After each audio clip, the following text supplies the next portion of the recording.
Now, I know I've interrupted something here, but I do have Josh Teskey on the line from your studio. Is that right?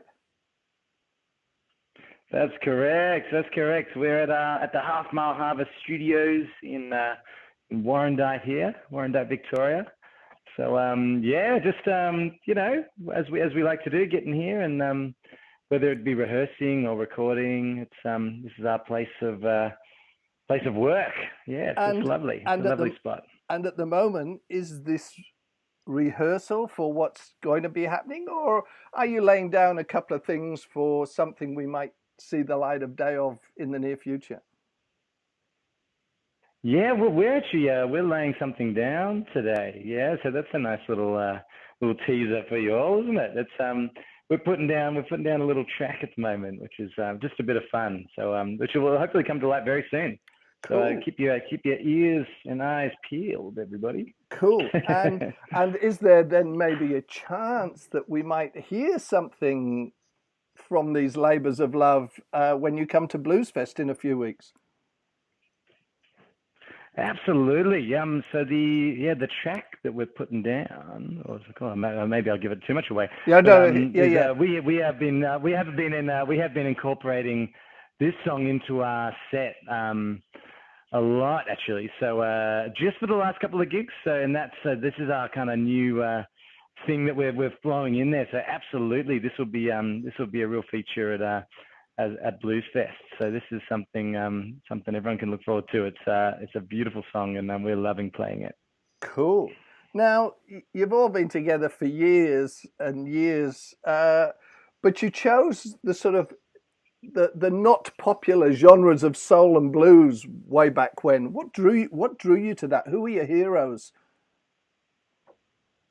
I love that. I love that. It's so true. And we never thought that it would get very popular. We never expected to be able to have much with this genre. It was always a labor of love, and something yeah, we've all been obsessed with, since we were very young. But weirdly enough, probably what drew me and the guys to this genre of music before discovering, the obvious comparisons are things like the Stax records and Muscle Shoals and all that American stuff. Um, but really, on a local level, out here in our area, there's a huge blues scene growing up, and it was more of that kind of that blues, that earlier sort of blues stuff. And we grew up listening to people in our local area like Jeff Atchison and Chris Wilson, Touch Tildes, Black Cat Bone, all these bands that were surrounding us all the time. So it was really a local level sort of thing that brought us into this kind of scene of music. And I'd never heard of anyone called Otis Redding until I was about sort of 14 or something like that. And so it was through a lot of these older artists that were playing in our area that then put us on to a lot of the stuff that they were listening to. And so a lot of these people in our area that was as much more of a local level before we kind of discovered all the amazing records that influenced us so much. Yeah, and you said you were talking about not discovering Otis Redding and the likes of that era until you were about 14. Um, when did you then get in the shower and open your mouth and go, "Wow, that's a pretty hefty voice I've just suddenly discovered"? When did you find that out?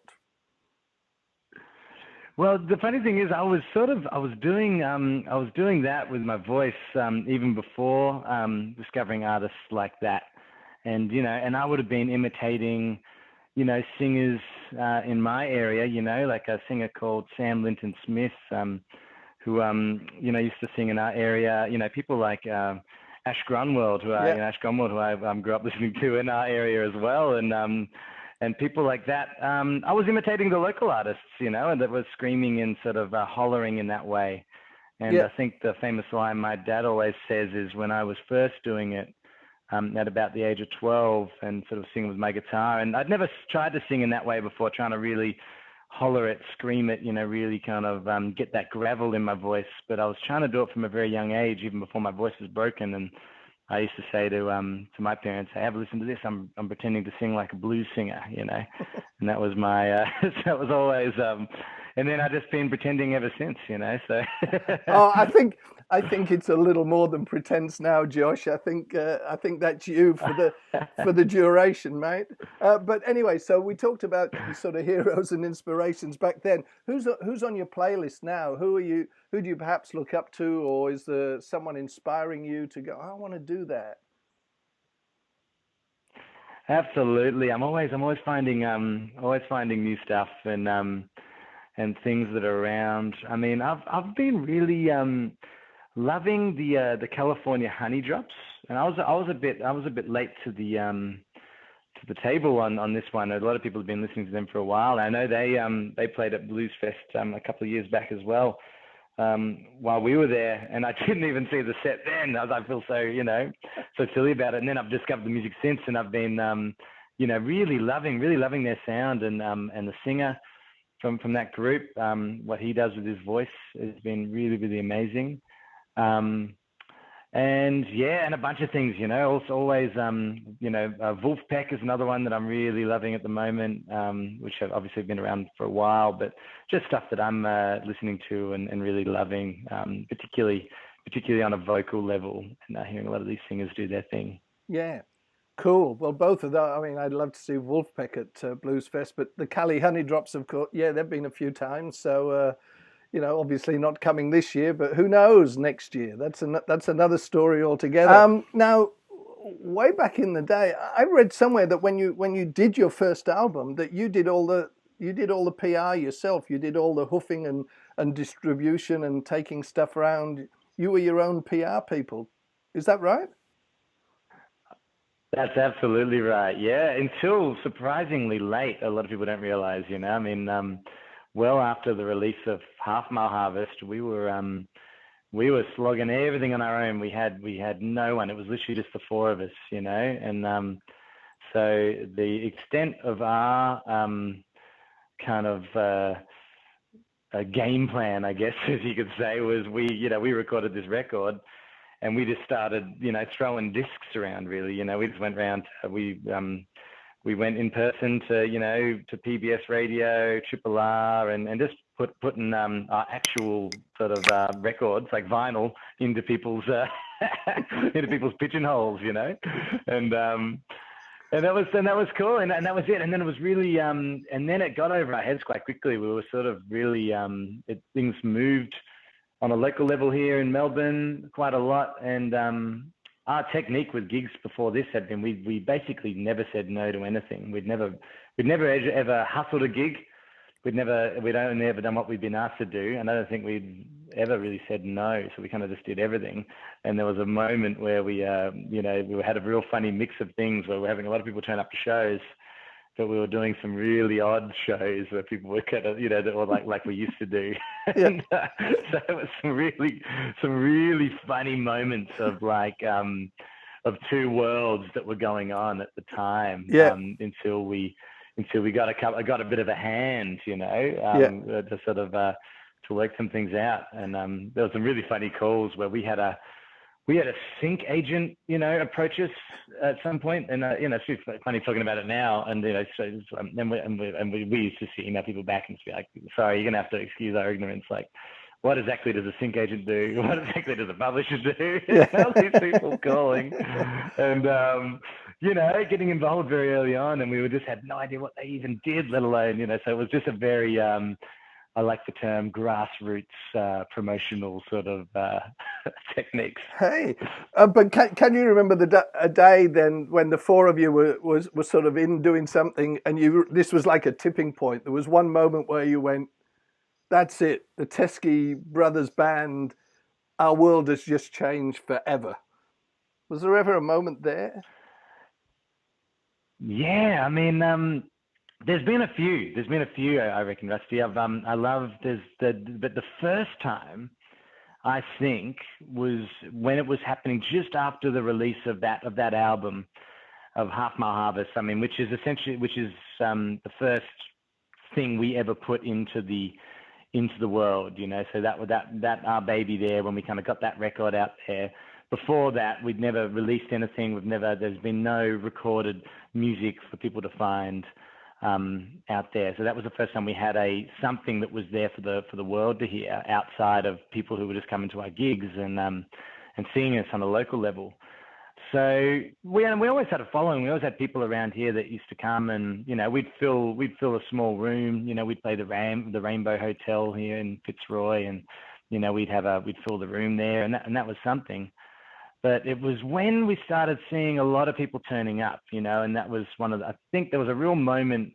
We played a place called the Some Velvet Morning in Clifton Hill, and this was just after we'd launched our album. So we'd launched it at the Gasometer and in Melbourne as well, and that was a huge show. But for anyone who knows Some Velvet Morning, it's a tiny little, like the following week, it's a tiny little sort of cafe style place, and we played like the following week after the launch of that album, and the streets were, you might be able to fit 30 people in this place. And there was maybe about 500 people sort of all hanging about out on the street to kind of watch this gig, and it was this kind of moment where it was sort of like, there's a lot of people kind of coming to check this out, which we'd never had before. And that felt like a moment, Yeah. And on top of that, we had sort of, from very early on, our current record label, all the crew from Ivy League and Mushroom, they're at those gigs, they were turning up and having a chat to us even then. So they were really, sort of had their ear to the ground, and and so the mixture of having a chat with some of these like label types and working out what they even did, and having all these people turn up, it really made me sort of, I think we all felt for a moment like, wow, there might be something in this, this kind of this very unlikely sort of music to sort of get into a bigger world. People seem to be digging, and it was really really special. It was a special moment. So that was definitely the first thing that we started seeing some stuff like that. Yeah, and I mean, you came to Bluesfest sort of relatively early on, but from the last Bluesfest appearance, you've circled the globe, and then, like all of us, spent pretty much a year in lockdown. But during that lockdown time, you've still pulled out some stunning performances, like the live album, which I know was done just before lockdown, but you got a #1 album and an aria, and the first #1 of a live album since 1992. You broke some more records there, and your ARIA Awards appearances, and then on the sound, and then finally an orchestral show at the Hamer Hall. How did that come about? All in the space of a few years. So amazing. Yeah. Well, I mean, it's so nice, isn't it? It was amazing things to be able to do during a very quiet time, and yeah, like you say, it was, as far as touring goes, it really peaked for us just post, the COVID-19 pandemic. I mean, we were in Europe doing the biggest shows we've ever done, particularly internationally, in February last year, just before everything all went down, and it was really like, that was a real pinnacle for us. I mean, that tour, the size of the shows in Europe, and the level of the tour, like the kind of the budget, and we had the bus and we had the whole kabang. It was like, it really was the moment, and we'd really sort of got, really doing that real kind of rock and roll. Yeah, I did hear that your tour bus was bigger than the Some Velvet Morning whole joint. That's exactly right. That's so true. Easily, and so that was really special, So to get to that point, and then to come home, and then just sort of, and then it was bizarre because we spent a whole year just at home, and it felt like a distant dream. And not to mention that during that time on that tour, I mean, we were out in the crowds doing sing-alongs together. It was just another world, You couldn't imagine the things we were doing then, and the people packed in there, and us out there in the crowd with them. You couldn't imagine a world like that just 6 months later. So it was crazy. And but unfortunately, during that time, we had a few, things up our sleeve, and we had already previously recorded our live album, at the Forum there, and we were that needed some work and finishing, and we all just knuckled down and got into the production of that, just the actual mixing and everything there. And it turned out to be a really, really good time to release a live album, so because no one was seeing live music. So that was really cool. And, and like you say, it was, went to #1 at the time, and was the first live album to be #1 since AC/DC's record, which we're huge AC/DC fans. People might not realize as well here in the Teskey brothers, and we love that rawness, and so that's a really special thing. And then on top of that, the honor to be able to play with the Orchestra Victoria in Hamer Hall, and an invite from Arts Centre Victoria to sort of Arts Centre Melbourne, sorry, to do this gig, which they essentially, I think they normally do that. They do this concert. They've done it in the past, and they invite a band to come and do this with them, and often it's a live gig.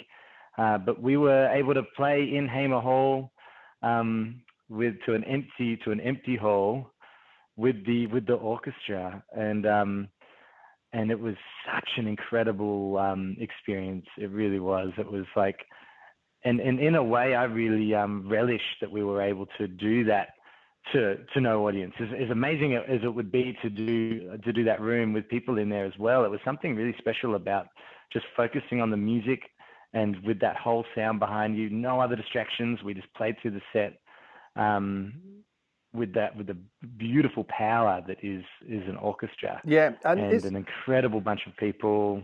It was amazing. It was a really special thing. Yeah, and having done that to an empty hall, is it something that you might consider in the future as a Teskey Brothers tour? I mean, Teskey Brothers do the opera houses of the world sort of thing. Absolutely, yeah. We've really spoken about it, and we really got on great with that particular orchestra as well, and the whole team in there, and it was so we really got excited about doing something like that someday, and that's the next step, to kind of be able to, after doing that to an empty hall and practicing that way, now to be able to do it in a live sense would be really special. And yeah, and Jamie, the arranger, who put all that together, it's really we just really want to see some more life in that, because it was such an amazing amount of work and a beautiful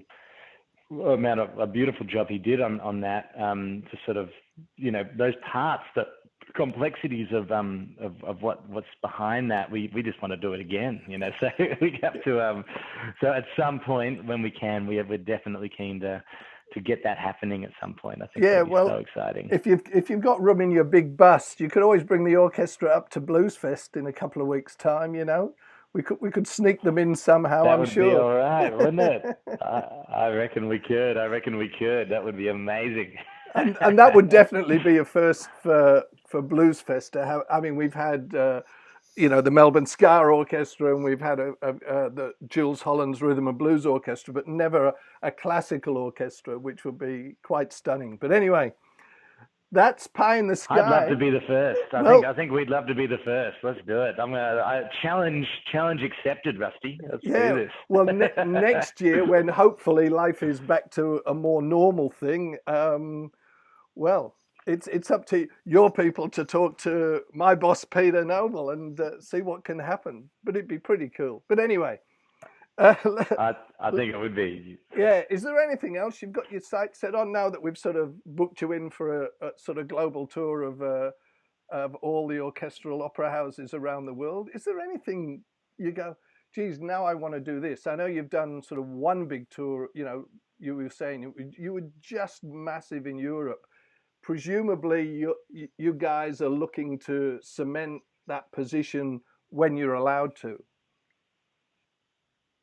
Absolutely. I mean, and it is something that we really love doing, and what it is the core of what we do is a live thing and playing live, and particularly for myself, that's like my favorite aspect of music is to perform and sing in front of a crowd. So doing doing that again is always something we'll have hopes to do, and to do another one of those in in Europe. I guess a big one actually. We actually missed out on doing that same thing in America. So we had an America tour planned, and that is the one that did get cancelled. During COVID. So that would be the next. There's an aspiration to go do what we were sort of planning on doing and what we did in Europe, do that in the States as well, because the last time we played there, it was incredible. It was amazing, but it was just piping up to get to that next level of what Europe was like. Yep. So this next tour would have been that equivalent.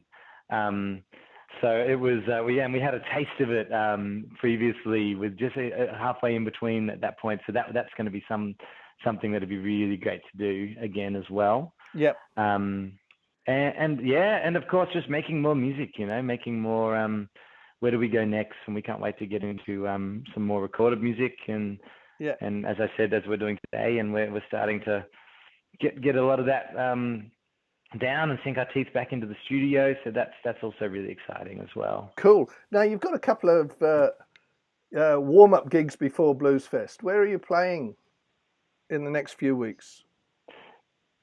We've got this all happening. It's really exciting. So it's really nice to see that a lot of this is going ahead, and we're involved in a really, really special tour, which is called the Summer Salt Festival, and that's going to be really, really exciting. And that's with bands as like the Cat Empire, John Butler, Boy and Bear, Emily Wuramara, and a few more. So it's going to be Montaigne, I think. Is that the other one? I feel bad now. I haven't checked the whole lineup, but I'll have to start again and get the thing in front of me. But it's going to be it is alternating for different gigs. I know Missy Higgins is doing one of them as well. She's doing the first one. So there's a few alternating artists on the lineup as well. Yeah. But it's going to be really exciting. And that's I think the first show that we're doing is in Hobart. So we're going to be bringing that festival to Hobart, and then we'll be in the Mornington Peninsula at the Briars after that. So that is that's in a week's time. So that's wow. That's going to be really, really exciting. Cool. So you'll be well versed back into the live action again by the time you come to Bluesfest. That's for sure. You'll be right back in the zone. You'll be happening. Absolutely. That's really exciting to be able to do that. And as we were last time we were there as well, it's the best festivals to be able to do when you the last time we did Bluesfest, we just come off of a 3-week run in America, with the band, and it's just nothing better than having a well-oiled machine to come and hit the stage with. So that's going to be very much the case for this one as well. So I can't wait to shake off the cobwebs and get into it. It's going to be great. Cool. And I just want to ask, can you remember the last Bluesfest performance? Was it good for you? Did you have a good time with us? We certainly did. I mean, it was incredible. It was it was a really big moment for us. I mean, that gig was really, really special, particularly the second performance we did at Bluesfest last year felt like a real pinnacle moment as well. It was really a really big thing in our careers to be able to play that stage. And as a lot of us growing up going to the festival, so I mean, I saw James Brown there when I was 16 years old, and at this festival, and Toots and the Maytals, I was there that year as a kid, and so a really special moment for me to be able to be up there on the stage and play that festival, and it still is. So I have very fond memories of the last time, and it's and I look forward to making some more this next year.